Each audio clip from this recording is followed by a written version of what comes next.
All right, ladies and gentlemen, it is the Tuesday edition of the Steve Malzberg Show, live from our New York City studios, and we will be welcoming your calls at 877 Newsmax, 877-639-7629, and you're probably going to want to call after you see the first interview. First, let me just tell you, CNN poll out today. We'll get into detail later on in the show, but Trump down by 5. Trump leads Hillary on the economy. In battleground states, Quinnipiac has them tied in Ohio, tied in Pennsylvania. Hillary leads in Florida. So for all in all, the lousy weeks of publicity, the nonstop hammering of Trump by the media, nonstop hammering of Trump by the media, he's down 5 points.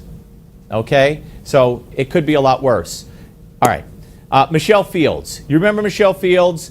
She was with Breitbart. Now she's with Huffington Post. She accused Corey Lewandowski of grabbing her arm, and she filed charges, and nothing happened because there was no evidence.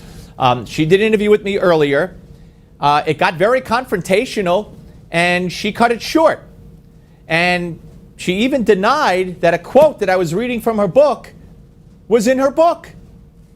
There's her book. Barons of the Beltway. You see it right there. Inside the princely world of our Washington elite and how to overthrow them. So here's the interview. We'll be joined by Stacey Washington to talk about it afterward, and your phone calls. Sit back and watch.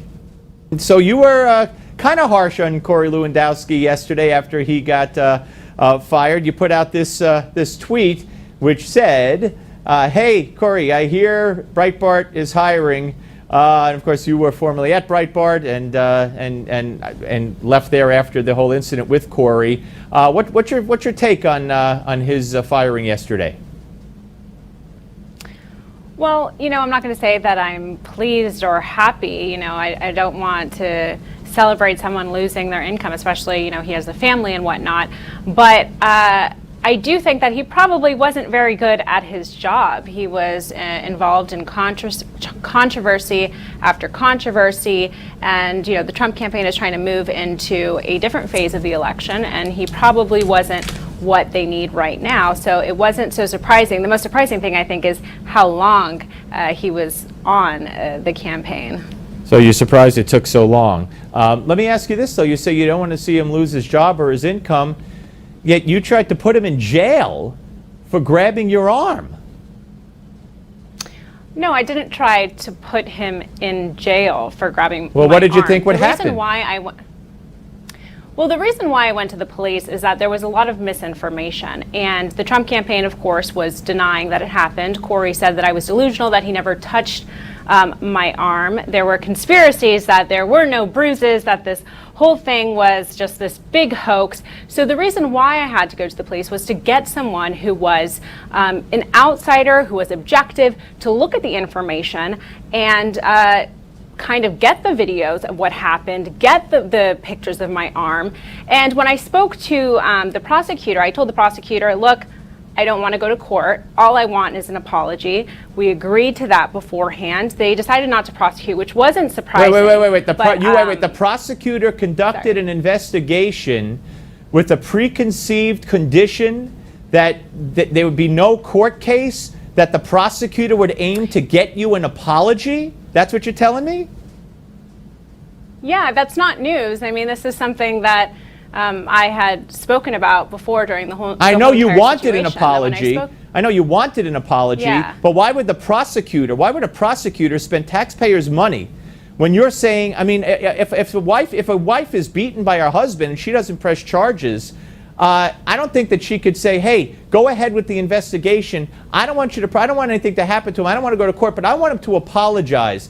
I don't think it works that way. So who was the prosecutor that agreed to this? Well, obviously he didn't agree to because it didn't happen, but when I spoke to Aaron Berg's office, that was the prosecutor, they explained to me that this would be a very lengthy process, that it's something that I wouldn't want to go through, that it's very difficult and very long. Would I be okay with an apology? And I said, yeah, that's enough. And they said they'd go back to Corey, that, it seemed like they were open to that, to giving an apology, and that being the end of it. And so they went to Corey, and obviously Corey's counsel did not want to issue an apology, and that was that. No, it wasn't that. You went ahead with it, and the prosecutor found that there wasn't enough evidence. I mean, in other words, if he had found there was enough evidence, then Corey would have been brought into court. So it's not what you're making it sound like is you're making it sound like you said to the prosecutor, hey, or the prosecutor said to you, hey, I'll get you an apology and we'll end this. And you said, okay. And then they went to Corey. Corey said, I'm not apologizing. But that's not how it ended.